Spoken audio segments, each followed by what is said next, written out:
Señoras y señores, estimados alumnos, distinguidas personalidades, asistentes a este segundo conversatorio sobre la educación en el Perú y sus alternativas de mejoramiento en cuanto a la calidad y de transformación por el bien del país. Un instituto de gobierno tiene que tratar el tema de la educación, que es instrumento fundamental de desarrollo y es la esencia misma y el objetivo del futuro social. Y en un primer debate en el que participaron importantes especialistas, se plantearon alternativas y posibilidades muy concretas de cómo mejorar aquello que ha sido logrado hasta ahora. Hoy estamos ante una nueva realidad, que es el anuncio de una nueva transformación o cambio en la ley de la carrera pública magisterial que fue aprobada con el apoyo de las fuerzas políticas democráticas en el quinquenio pasado, y después de un largo debate del foro sobre la educación, del acuerdo educativo, del acuerdo nacional que lo respaldó, y de muchas instituciones privadas que dieron sus iniciativas y su respaldo a esto que parecía y parece aún una nueva forma de mejorar la educación en nuestro país, la cual, por cierto, todos sabemos, no atraviesa su mejor momento o no tiene la calidad que todos quisiéramos para nuestros hijos. Ante esta posibilidad de transformación, es importante que quienes han tenido responsabilidades en el área educativa en los últimos años y quienes se interesan por la educación, nos den su punto de vista y su interpretación respecto a la situación que estamos atravesando en este momento. Ratificamos nuestra convicción de la educación como instrumento fundamental del desarrollo y de la justicia social. Y si se habla de inclusión, no hay mejor instrumento para la inclusión social que una educación de calidad, de alto nivel internacional. Creo que con ese propósito, distintas fuerzas políticas, e inclusive las de oposición al régimen anterior, apoyaron el proyecto y ley después de la ley de la carrera pública magisterial. En ella buscaba incorporarse el criterio del mérito, la evaluación y la capacitación, en un largo esfuerzo por mejorar nuestro nivel pedagógico y nuestro nivel educacional en cuanto a los alumnos. Sabemos que ese es un proceso de largo plazo.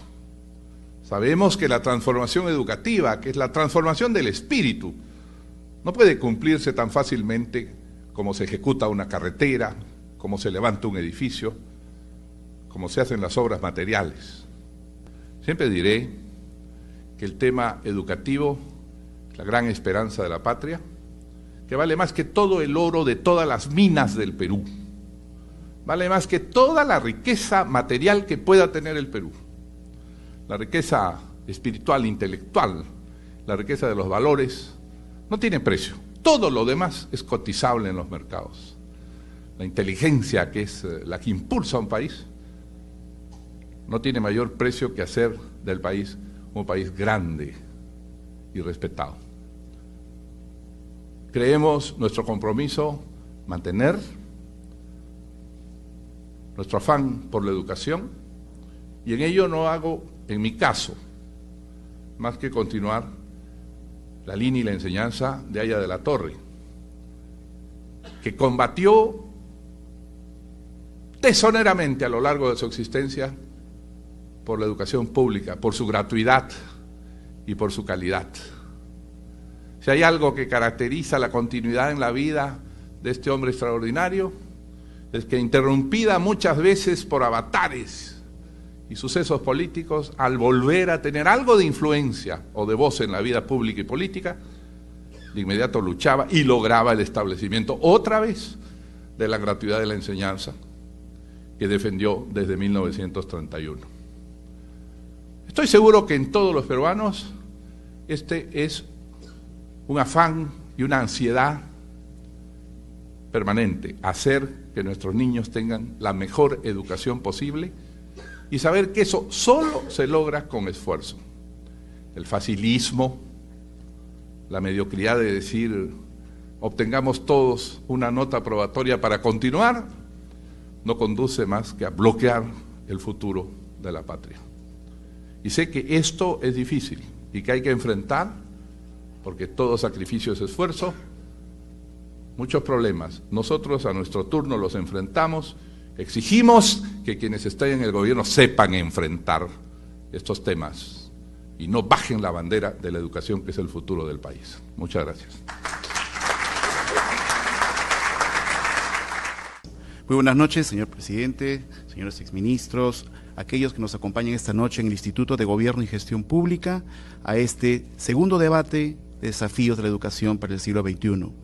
En este segundo debate que nos llama a este foro, tenemos los que de una u otra manera estuvieron al frente de la gestión y contaremos con esa experiencia que va a ser transmitida a cada uno de los que están aquí presentes. En ese sentido, vamos a empezar con la doctora Marilú Martens de Aguirre. Muchas gracias, señor presidente, estimados amigos. No debe haber una sola persona, ni en esta sala ni en el Perú entero, que no coincida con la necesidad de adoptar medidas urgentes orientadas a mejorar la calidad educativa de nuestro país, dándole a cada zona, a la zona rural, a la zona urbana, la medida de lo que realmente necesita. La magnitud y profundidad de los problemas por los que atraviesa hoy nuestro sistema educativo son tales que requieren una gran dosis de autenticidad. Una autenticidad que esté acompañada de realismo, de compromiso y de nobleza. Para poder reducir las brechas educativas que hoy se presentan en la educación urbana con la educación rural, en la educación pública con la educación privada o en la educación peruana con educación del mundo, necesitamos realmente una importantísima dosis de reformas. La mejor manera que yo tengo, como docente que soy, de graficar es usar mis herramientas didácticas y contarles un poco del Colegio Mayor a través de Manuela. Manuela va a ser hoy mi modelo y va a reunir muchas de las características que tienen estos 1.500 jóvenes ya beneficiados con el Colegio Mayor. Manuela hoy día es una niña de 17 años. Ella está estudiando hoy Ingeniería de Biotecnologías en el TEC de Monterrey, en México. Cuando Manuelita tenía 5 años, recién fue al colegio, a la primera institución educativa. No pudo ir al nivel inicial porque la madre no tenía posibilidades, solo vivía con su madre, de enviarla a un centro de educación inicial. Manuela culminó su primaria y a pesar de la adversidad, para que esta niña pudiera ir a esta escuela de primaria, caminaba 2 horas y media para ir y 2 horas y media para regresar. Pero a pesar de esto, Manuela ya demostraba ese potencial que más tarde desarrollaría. Cuando Manuela ingresa a la secundaria, los problemas crecen. El colegio más cercano ya no estaba a 2 horas y media. Manuela tenía que caminar 3 horas y además regresar a su casa y hacerse cargo de los quehaceres educativos. Pero pese a toda esta carga, esta niña, Manuelita, a los 13 años, era la número 1 en su colegio. En base de esfuerzo, Manuela tuvo la oportunidad de postular al Colegio Mayor, que nos gustaría que sean muchos más, muchísimos más. Pero bueno, solo teníamos 300 vacantes por grado. Manuela pasa por todo el proceso de evaluación del Colegio Mayor. Un proceso riguroso, un proceso transparente, descentralizado. Nos fuimos, ¿no, Tania?, a todo el Perú a evaluar a todos los estudiantes que en base a su esfuerzo, a su mérito, podían ingresar al colegio. Tuve la suerte de participar en la entrevista de Manuela. Y en esa entrevista personal, donde Manuela sustenta el ensayo que presenta, presentando los problemas, las fortalezas de su región, las soluciones que ella plantea, además ensayo que pasa a ser proyecto de vida, le pregunto a esta niña de 13 años, ¿por qué quieres ir al Colegio Mayor? Y Manuela me contestó, señorita, porque yo aquí ya no voy a aprender más. Ya no, hoy día yo sé más que mis profesores. Esta niña, el 15 de marzo del 2010, de la mano de su madre, llegó al Colegio Mayor Secundario Presidente del Perú, que se encuentra en Huampaní, en Chosica. ¿Qué se encontró? Se encontró a otras 4.000 personas.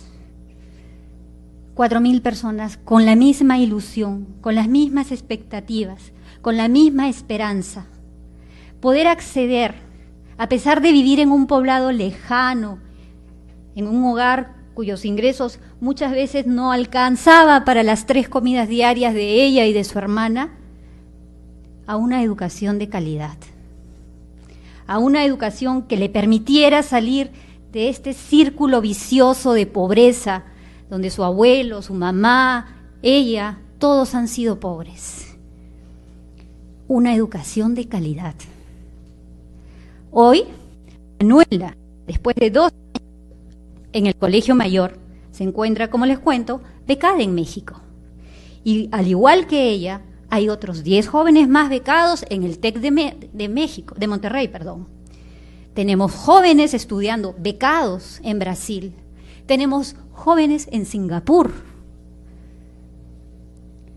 Tenemos más de 30 jóvenes becados en la Universidad San Martín, en la Universidad Católica, en la Universidad Nacional de Ingeniería. Esos chicos que vivían en esas zonas perdidas, que no tenían mayor aspiración que lo que hizo su padre o su abuelo, hoy día esos niños, esos jóvenes ya, van a ser los verdaderos agentes de cambio, con una educación de calidad, con una educación integral.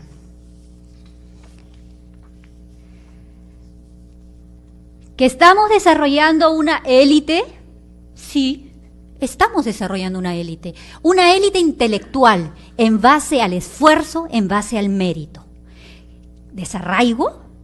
Nuestros chicos valoran más que cualquiera su identidad, el lugar de donde vienen, y lo comparten y valoran también el Perú y lo conocen. ¿Presupuesto alto? El Colegio Mayor nació como un proyecto especial que pudiera replicarse y no se escatimó esfuerzo. Trabajamos 24 horas del día, 7 días de la semana. Trabajamos los 12 meses del año para poder crear este modelo y replicarlos. Y que no sean 900 los jóvenes, tal vez que sean todas las regiones que pudieran tener, como dice usted, señor presidente, un colegio mayor. ¿A qué podemos atribuir estos logros? No hemos estado libres de equivocaciones, hemos tenido, pero sí puedo decir que gracias al equipo de trabajo, un equipo con pasión, un equipo con compromiso, por supuesto, un equipo con las capacidades profesionales que se requieren y un equipo con mucho coraje, desarrollamos una cultura de evaluación y valoración continua, en la que hemos sido muy críticos y muy autocríticos, y que esto es en gran parte lo que nos permitió mejorar. Mejorar la calidad sí es posible. Y no tenemos que esperar como Corea, que esperó 60 años, que siendo junto con Afganistán el país más pobre del mundo, puso en su agenda como número 1 en la educación y hoy está entre las 11 potencias mundiales. Nosotros podemos mejorar.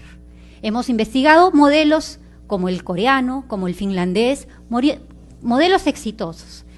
Pero lo paradójico fue que vimos que eran un poco antagónicos, ¿no? Mientras que uno le daba más horas, más cursos, más días, el otro liberaba y trataba de desarrollar más autonomía. ¿Qué tenían en común estos modelos? ¿Qué tienen en común modelos exitosos? Estos modelos tienen a los mejores profesores.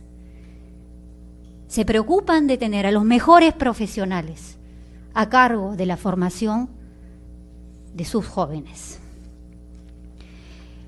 En los 2 años de gestión como directora general del Colegio Mayor, puedo hablar de logros sustanciales y medibles.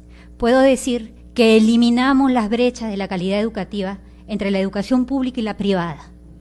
Lo que nuestros jóvenes estudian en el Colegio Mayor lo estudia cualquier colegio del más alto nivel de la educación privada en el Perú y en el mundo. Aseguramos la buena calidad educativa y la aplicación de buenas prácticas pedagógicas, siendo acreditados por organizaciones internacionales altamente reconocidas como la del Bachillerato Internacional. Impulsamos la educación y la innovación científica, utilizamos las nuevas tecnologías educativas, incluyendo las herramientas que brindan las tecnologías de la información y la comunicación. Desarrollamos una gestión educativa eficiente y armónica, altamente profesional y desarrollada con criterios de ética pública, coordinación intersectorial y amplia participación, informada, transparente en nuestros actos y desarrollada tecnológicamente en todas sus instancias. Logramos procesos de aprendizaje pertinentes en nuestros estudiantes, desarrollando sus capacidades humanas y sus valores éticos. Muchas gracias.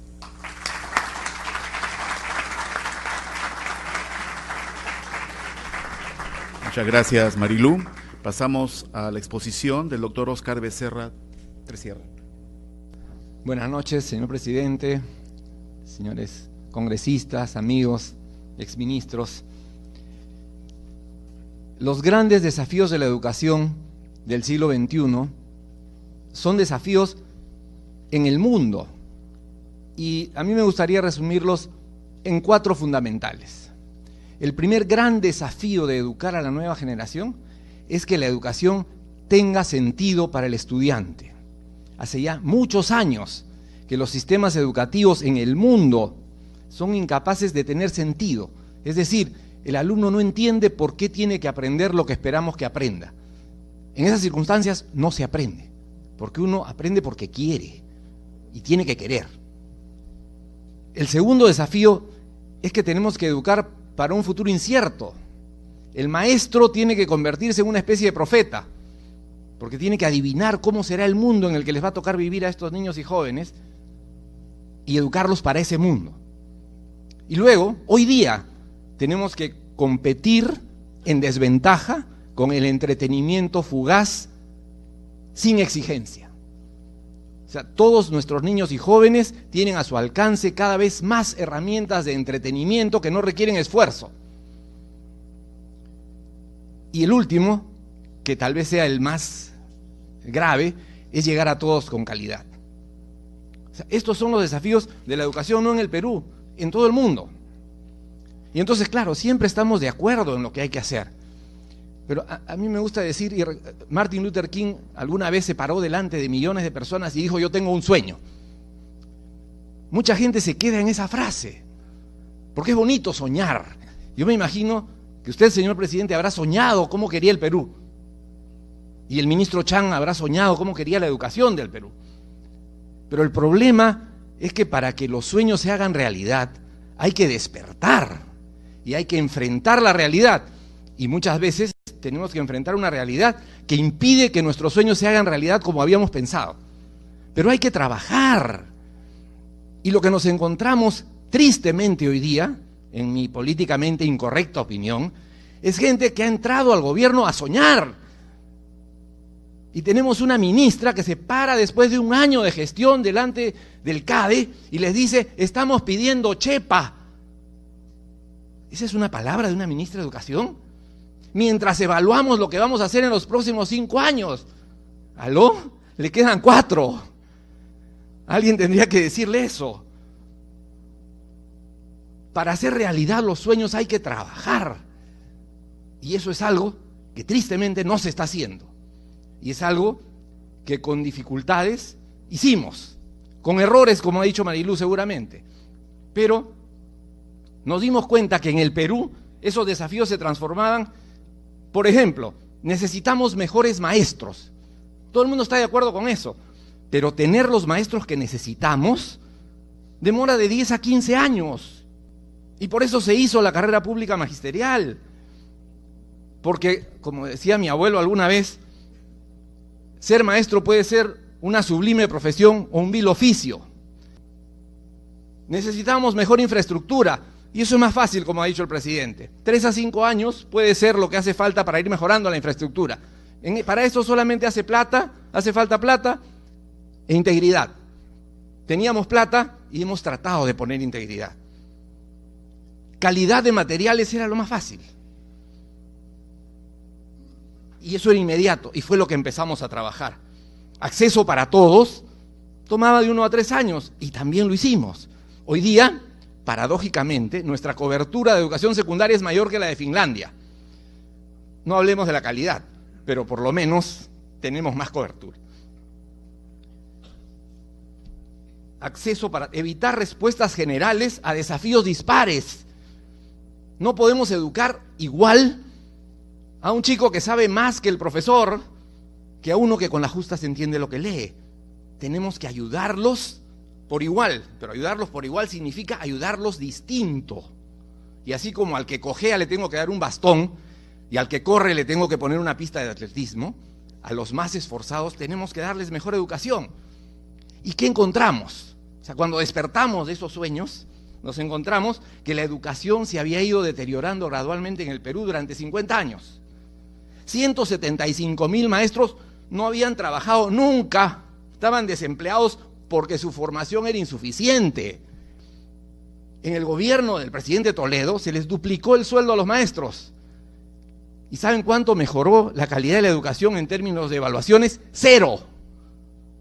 No mejoró un solo punto la calidad de nuestra educación. Un reclamo salarial sin contraparte no tiene sentido. Hoy día ya está la infraestructura lista para que más del 80% de la población escolar pueda acceder a Internet. Y para los que no tienen acceso, les dábamos un Internet portátil. La conectividad está garantizada. Este programa, el programa Una Laptop por Niño, fue evaluado por el BID. El acceso y las habilidades de manejo de tecnología mejoraron dramáticamente en todos los chicos. Y en desarrollo cognitivo, que es la capacidad de aprender, en 15 meses los chicos del programa tenían una ventaja de 4 a 6 meses contra los que no habían recibido computadoras. Eso es transformar la esperanza para los más pobres. En las notas no hubo impacto, es cierto, porque no era hecho, para eso se necesitan mejores maestros. Pero una de las cosas más importantes que ha pasado es que los niños se han vuelto más críticos del sistema educativo. Todos nos alegramos de que el Perú fuera declarado libre de analfabetismo en junio de 2011. Tristemente creo que antes de un año de esa fecha ya podemos nuevamente declarar al Perú como esclavo del analfabetismo, porque debido a que no se ha hecho nada para mantener ese programa, los que aprendieron a leer ya se deben haber olvidado, porque no es fácil. En conclusión, podemos cambiar para mejor, pero el camino es largo y es difícil. Hace falta tomar decisiones y asumir riesgos. Ya no estamos en tiempo de pedir chepa ni de hacer diagnósticos, porque ya sabemos cómo estamos. La tecnología ayuda, pero no es todo. Hay que mejorar la calidad y la dignidad del maestro, las dos cosas juntas. Cuando le damos algo a alguien a cambio de nada, no mejoramos su dignidad, lo estamos humillando y lo estamos ofendiendo porque le estamos diciendo eres incapaz de ser mejor. Tenemos que mejorar las dos cosas al mismo tiempo. Y para que eso pase, necesitamos un compromiso real de todos los actores, que lamentablemente no tenemos. Gracias.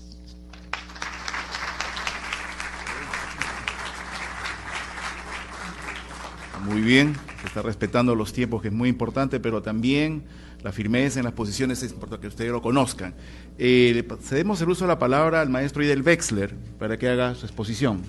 En pleno apogeo de las posturas enciclopédicas, librescas de la educación, aproximadamente hace 130, 140 años, John Dewey planteó la necesidad de centralizar el trabajo educativo y pedagógico en el niño.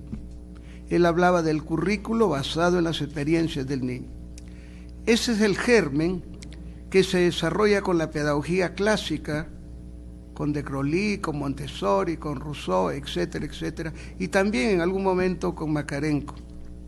Eso corre con Piaget en el aspecto psicocognitivo, luego Gardner en el tema que trae abajo los cocientes intelectuales y habla de la diversidad cognitiva, y por supuesto todo el complemento al desarrollo de la estructura cognitiva con los aportes socioemocionales, entre ellos del psicoanálisis. La centralidad del alumno es un reto histórico. Desde la masificación de la escuela hasta ahora que tenemos muchos escenarios para el desarrollo educativo de los pueblos. Eso es lo que no podemos perder de vista en ningún debate, en ninguna ley y en ningún proceso de reforma educacional. El alumno es la razón de ser del sistema educativo peruano. Dicho en concreto, nuestros niños, niñas, jóvenes, adolescentes, jóvenes y adultos que estudian en el Perú son la razón de ser del esfuerzo social y educativo de la patria. Pero para lograr que tengamos buenos alumnos, para lograr que los alumnos aprendan más en un marco de una educación para el desarrollo humano, necesitamos promover el desarrollo de varios factores que contribuyen a lograr la calidad de la escuela en un marco de inclusión. Y ese factor, entre otros, como los medios educativos, las tecnologías, los entornos inteligentes, como habla David Perkins, los climas escolares, el tema del currículo escolar, entre otros, siempre ha adquirido y seguirá adquiriendo una relevancia el factor del maestro. Y es que el educador es el que dinamiza en un marco de un modelo pedagógico integral a toda la logística que algunos a veces le dan prevalencia. Los procesos cognitivos complejos no los desarrolla la computadora, los desarrolla la sustancia mielínica de la corteza cerebral. El desarrollo de los complejos, de los procesos cognitivos complejos y el avance del conocimiento lo desarrolla el hombre. Y eso requiere de una dinámica permanente, cada vez más interactiva, creativa y moderna del maestro. En ese sentido, la preocupación en los últimos tiempos de abrir un horizonte social y profesional a los maestros del Perú, trabajando con ellos y no contra ellos. Y lo repito, trabajando con ellos y no contra ellos, valorándolos y no descalificándolos, porque evidentemente hay minorías de maestros que no son lo suficientemente competitivos para trabajar, pero hay grandes y amplios sectores de maestros que se esfuerzan en los lugares más complejos por cumplir su tarea educacional. En este marco de reconocer a los mejores maestros para tener mejores alumnos, es que desde el año 2000, con la gran consulta nacional, sale la necesidad de fortalecer la provisión docente en el marco del reconocimiento de sus conocimientos, capacidades y méritos profesionales en general. Por eso es que la primera pregunta que yo quiero hacer es si la carrera pública magisterial, orientada a fortalecer, a dignificar y a mejorar las remuneraciones de los maestros en un marco de meritocracia, es una política de gobierno o es una política pública de Estado. La carrera pública magisterial que se aprobó el 2007 tiene una génesis muy larga, como lo ha dicho en la introducción el presidente. Y eso hace que surja ante la existencia de una ley del profesorado que no permitía diferenciar a un maestro muy bueno y un maestro malo y deficiente, donde la diferencia remunerativa entre un profesor de altas calidades era de 50 o 100 soles, lo cual generaba, con la permanente incentivación de las dirigencias radicales gremiales, la precariedad del magisterio nacional, la desprofesionalización de la carrera docente, la obrerización en los últimos 50 años del magisterio peruano. Por eso, aquello que tenía su sustento en la ley del magisterio, que genera estabilidad absoluta en la plaza, en el curso, en el colegio, donde miles de maestros actualmente, sin tener alumnos, siguen cobrando, y en el marco de una falta de motivación por ser mejores, es que desde el año 2001 surge la necesidad de generar una carrera pública magisterial meritocrática basada en evaluaciones, capacitaciones y promoción humana del magisterio. La Ley General de Educación del 2003 es la primera disposición que la convierte en política pública, al establecer la necesidad de tener una ley de carrera pública magisterial donde ya se señala será la base de la evaluación para el desarrollo y para la permanencia. Cuando surgen los proyectos de ley y luego el proyecto educativo nacional que se aprueba por resolución suprema durante el mandato del doctor García, es un segundo hito que refuerza la carrera pública magisterial como política pública. Y finalmente la dación de la ley con apoyo del Acuerdo Nacional y con el apoyo del Consejo Nacional, cuyo informe fue firmado por la entonces presidenta del Consejo Nacional de Educación y actual ministra de Educación. Por lo tanto, la carrera pública magisterial no es una política de gobierno, trasciende ese horizonte, y en ese marco, lamentablemente, después de 3 años de vigencia, se trata de destruir, asignándola a una política de gobierno y tratando de plantear que ha sido un fracaso. Y aquí viene mi segunda pregunta. ¿Realmente la ley de la carrera pública magisterial y su implementación ha sido un fracaso? ¿Es un fracaso? Yo particularmente, y creo que muchos peruanos, creemos que no. ¿Cuáles son los argumentos para decir que ha sido un fracaso? Que solamente, primero decían 25.000, ahora ya dicen 55.000, han accedido a la ley, al escalafón de la carrera pública magisterial, y que más de 250, lo cual no es verdad, 220.000 maestros no han accedido a este escalafón y están en el escalafón de la ley del profesorado.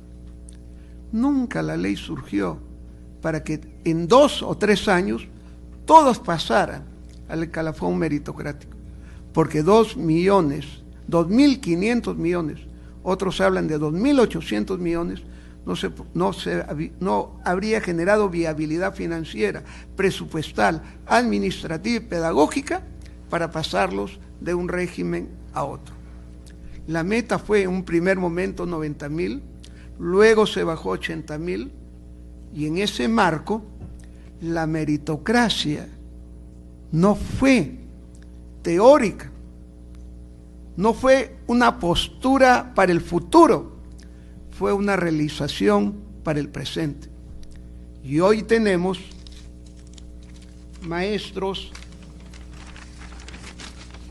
que en base a sus méritos, sus capacitaciones y teniendo como instrumento la evaluación, ganan. Un profesor de 40 horas en el primer nivel magisterial, 2.073 soles. Y aquel que está en el quinto nivel con 40 horas, gana 4.016 soles. Con la misma carga pedagógica. Pero, ¿dónde está la mayoría de maestros? En el tercer nivel. En el tercer nivel tenemos aproximadamente 18.800 maestros. En el cuarto nivel, cerca de 5.000. Y en el quinto nivel, 500. Un maestro del tercer nivel que ganaba 1.100, 1.200 con 30 horas, que la mayoría pasó inmediatamente con una meritocracia efectiva y ahora a 2.006 soles. Y un profesor de primaria con 40 horas, director de una escuela primaria, está llegando, no es que va a llegar, está llegando, inmediatamente ingresó a cerca de 3.480 soles. Eso es el espíritu de la ley. ¿Eso puede ser un fracaso? ¿Eso es algo que no ha funcionado? ¿Y cuáles son los argumentos para decir que no ha funcionado? Que a los profesores de 30 horas no se les pagó como tales.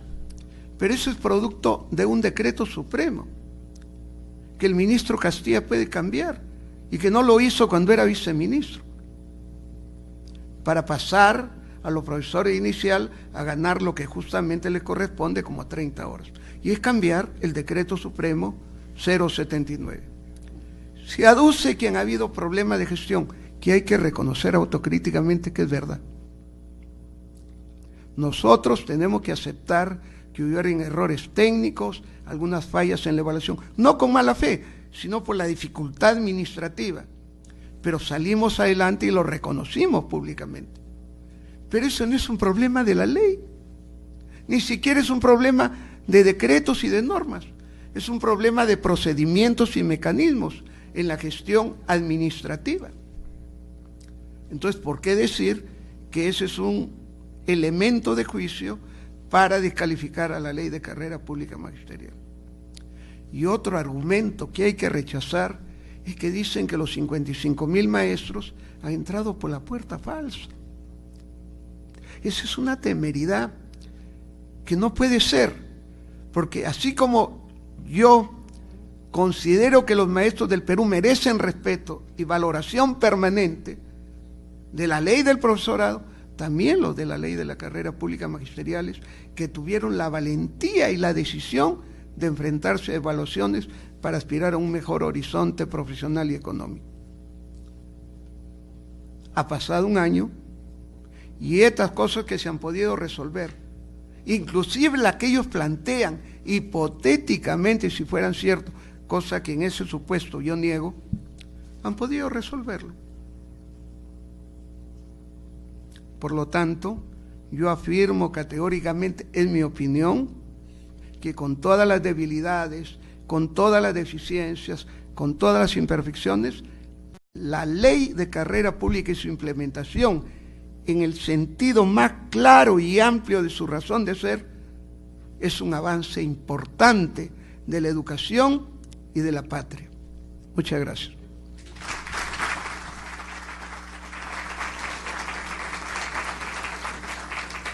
Es el turno del doctor Javier Velázquez Quesquén, congresista de la República. Señor presidente, distinguidos invitados, en el país hace décadas se viene discutiendo sobre lo que debe ser una verdadera reforma en el sistema educativo en el país. Y obviamente que todos los peruanos aspiramos a que el modelo de desarrollo educativo del país no solamente sea equitativo, sino eficiente. Y como lo ha dicho nuestro querido profesor Idel Wexler, ya desde la década del 90 y comienzo del 2000, comienzan a haber los primeros esfuerzos por mejorar estos indicadores educativos.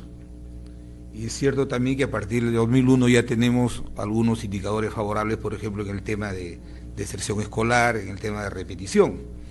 Pero los problemas estructurales de la educación, como la inequidad en el acceso a la educación pública y la baja calidad de la educación, eran problemas recurrentes que había que enfrentarlos. Por eso bien dijo Idel Wexler, en la transición hay una gran discusión nacional sobre ya proponer una reforma, especialmente en la carrera magisterial, que es recogida por el Acuerdo Nacional de 2004, asumida por el Consejo Nacional de Educación que presidía la hoy ministra Patricia Salas, y que paradójicamente el compromiso fundamental que se hace en el proyecto educativo al 2021 es que el ingreso a una nueva carrera pública magisterial era previa evaluación, o sea, por concurso público, como hoy día lo prescribe la Ley de Carrera Pública Magisterial. Ya de salida, el gobierno del presidente Toledo presenta un proyecto de ley que había sido producto, como repito, de la participación de intelectuales, de académicos, de políticos y de actores sociales. Es en el gobierno del presidente Alan García en que se decide primeramente identificar cuáles son los factores que condicionan la calidad de la educación.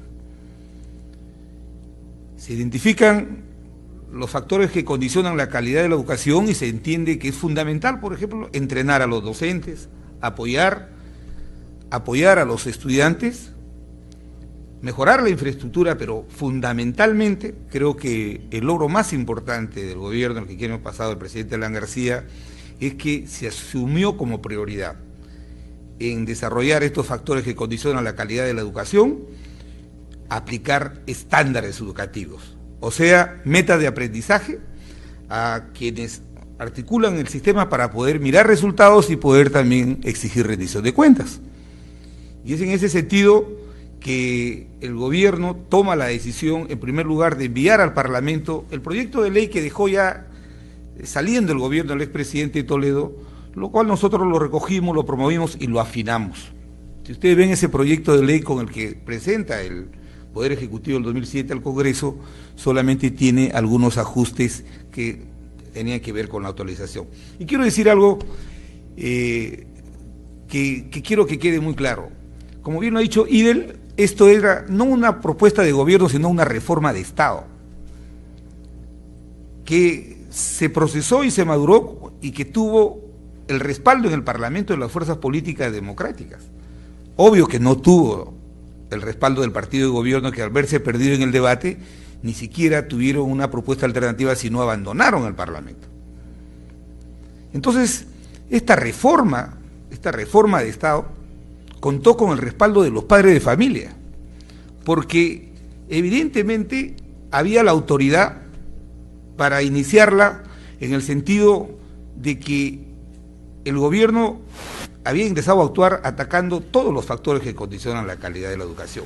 Por eso me tomaré unos minutos para rápidamente decirles qué hemos hecho en materia educativa en los 5 años. Pero lo fundamental era aplicar estos estándares educativos para poder medir resultados y poder exigir rendición de cuentas. Es así que, por ejemplo, miren, el año 2001, los gastos en educación representaban 5.392 millones de soles, que era aproximadamente el 2.85% del PBI. El año 2006, cuando nosotros entramos al gobierno, los gastos en educación representaban 8.592 millones de soles, aproximadamente 2.84% del PBI. El año 2011, cuando el expresidente García deja el gobierno, el presupuesto de gastos en educación era 14.166 millones de soles, ¿Cuánto representaba? El 3.15% del PBI. Pero no solamente eso, sino que el país se le debe informar, por ejemplo, que han habido 1.670.615.000 peruanos adultos que fueron alfabetizados. Se han entregado, como bien lo ha dicho el profesor que nos antecedió en el uso de la palabra, 832.000 laptops a los niños más pobres del país. Se han invertido ahí 308 millones de soles. Por primera vez se centralizó los gastos de mantenimiento en las instituciones educativas. Se le entregó a 43.000 instituciones educativas, se le entregó 840 millones de soles para mantener su infraestructura y su mantenimiento. Se han equipado y se han construido 52 colegios emblemáticos, 21 en Lima y 31 en provincias. Se han entregado 46 millones de textos escolares por un valor de 900 millones de soles. Y es por eso que los resultados se comienzan a ver en el tema del acceso al sistema educativo. Nosotros dejamos, por ejemplo, en el tema del nivel inicial, que encontramos el acceso en el nivel inicial, un promedio del 40%, lo dejamos en 62%, en primaria 94, 95%, y en el nivel secundario 76%. Es cierto que en las zonas de pobreza extrema todavía hay un gran desafío, encontramos más o menos el 28% de acceso y lo hemos dejado en 43%. Pero, como repito, la reforma más importante y que se proyectó ejecutarla en un horizonte de 10 años.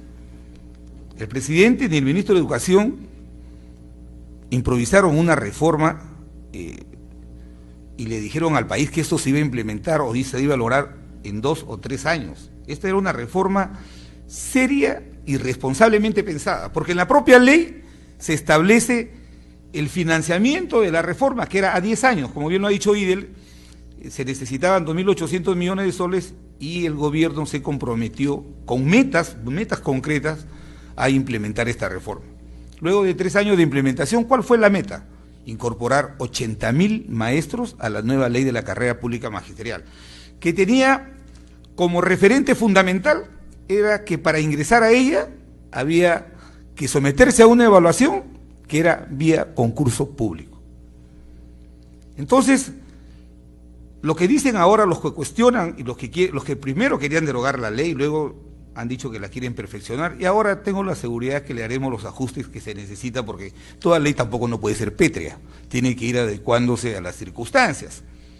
Pero de ahí a decir que la reforma ha fracasado no es otra cosa que una decisión precipitada para, después de un año, decir algo porque no se ha hecho nada en gestión.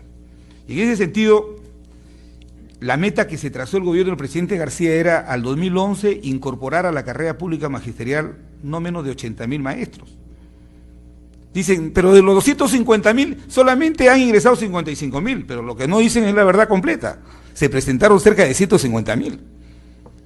Entonces, y se tuvo la previsión, antes de dejar el gobierno, de dejar el presupuesto para poder financiar la incorporación de las metas que nosotros nos habíamos impuesto al 2011.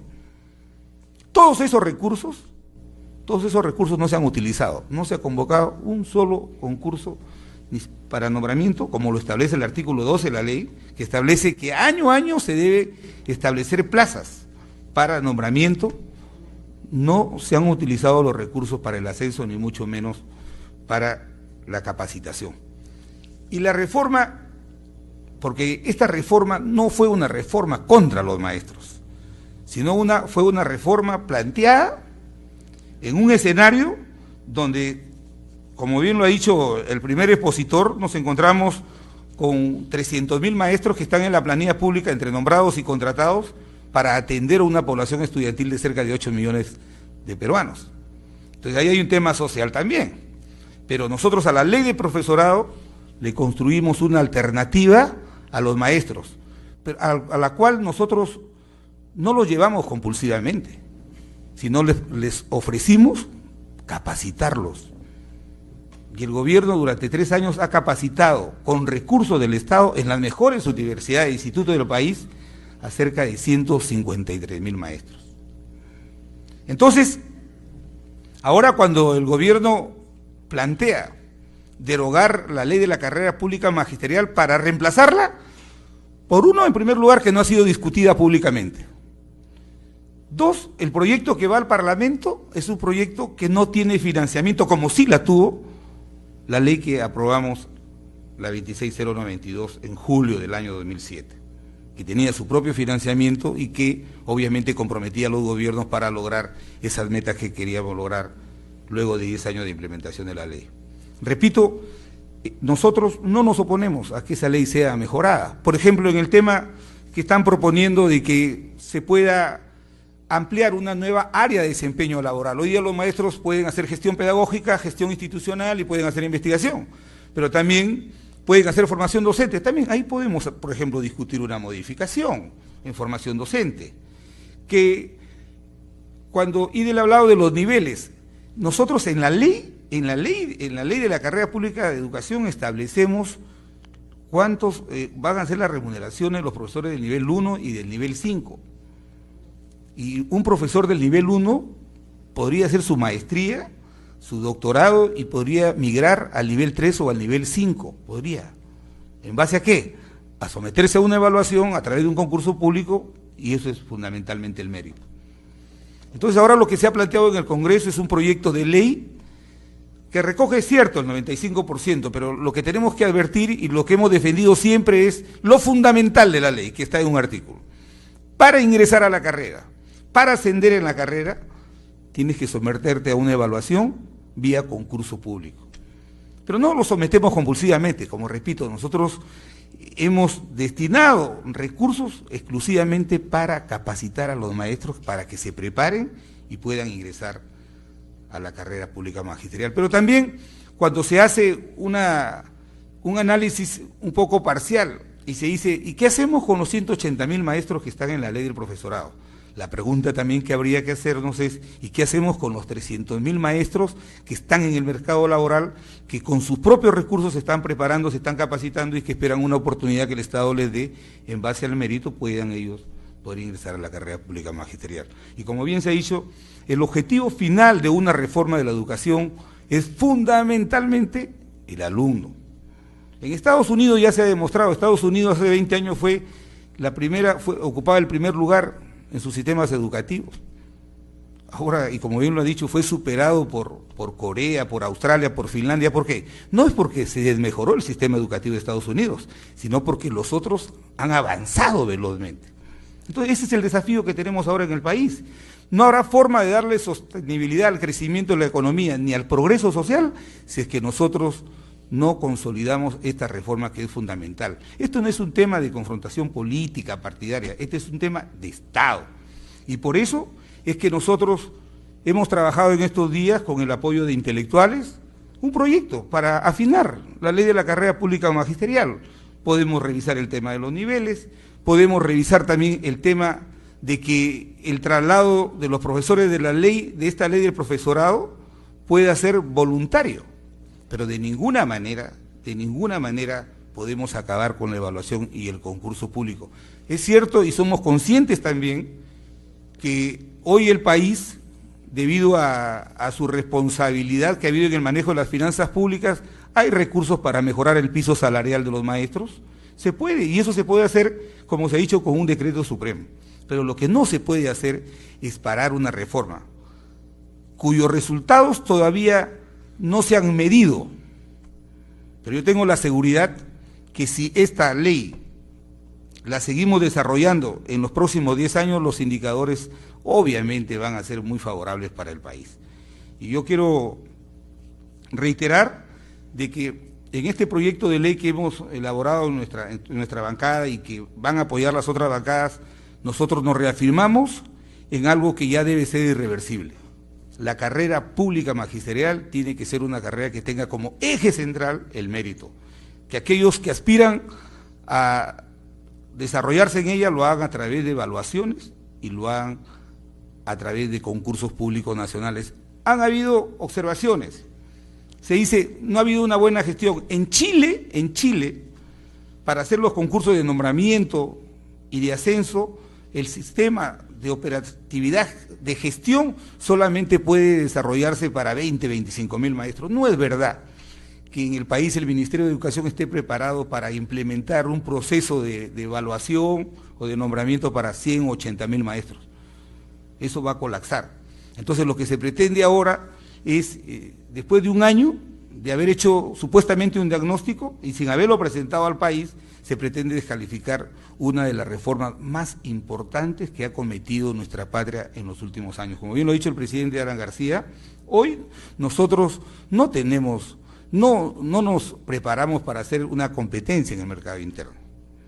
Hace poco vino por acá, y también el gobierno nuestro, vino por el Perú, el creador de la prueba PISA, de la evaluación internacional, de la evaluación de aprendizaje de los alumnos. Y él dijo algo muy importante. Él dijo, hoy día los mercados, refiriéndose a los países, se están expandiendo aquellos que tienen gente calificada. Y los que no tienen, están cayendo. Entonces nosotros no podemos de ninguna manera renunciar a una reforma que creemos que es fundamental para el país y que tiene como único propósito honrar lo que dice la Constitución del Estado. La reforma de la educación tiene básicamente como objetivo mejorar la calidad de educación de los niños. Y la propuesta que hizo el gobierno del presidente García fue especialmente para los hijos de los peruanos más pobres del país. Gracias.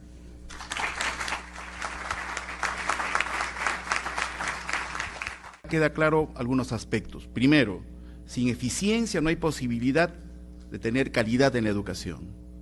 Luego, la eficiencia interna pasa por tener logros cualitativos, pero también de acceso y también, de otra manera, la culminación de los estudios en sus diversos niveles.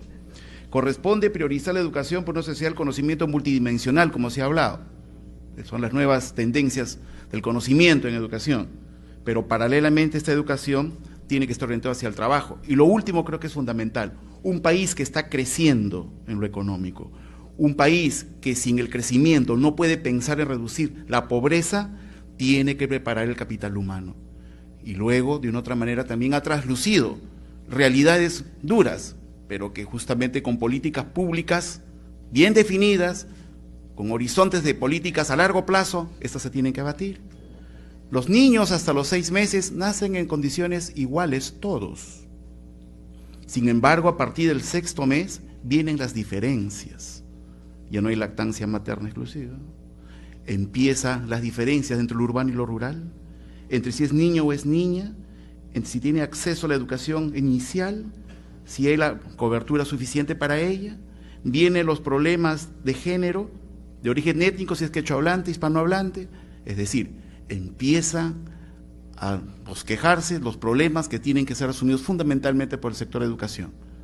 De una otra manera, estos esfuerzos que han habido en la gestión anterior, escuchados por los mismos protagonistas, los gestores en el sector de educación, y también por un congresista que también ha ocupado el cargo de primer ministro, y también ahora como legislador, nos hacen ver de que eterna refundación de la República cada 5 años, que no considera políticas públicas definidas en el largo plazo, es pernicioso.